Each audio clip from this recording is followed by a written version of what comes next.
Writing assembly code can be overwhelming and confusing. You probably heard this many times already, and it brings a sense of negativity to the whole idea. But I can assure you, it trains you to give attention to every byte, every memory address, every tiny step of work that computer does to run your program. And you learn how to pace yourself and discipline to debug your future programs in a high-level programming languages later on. So you should think about C code like ++x as a pseudocode for your assembly program.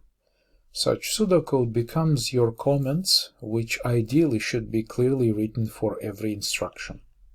And the meaning of breaking everything into small pieces is like this.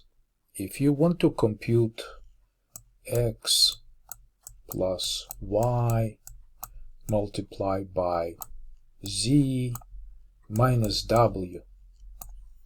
In a C++ or Java, it's trivial, but here you must get the address of each variable and have a separate instruction for a plus, multiply, and other arithmetics that you use.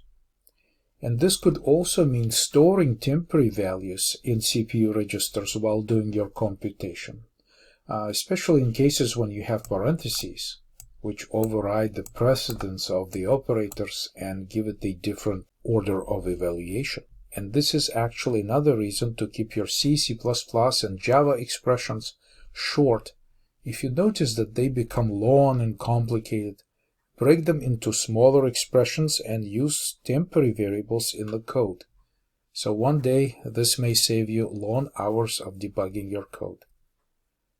So we're already beginning to learn something just talking about assembly environment. And writing descriptive pseudocode comments next to every line in your assembly program is a very vigorous requirement in our MIPS programming assignments.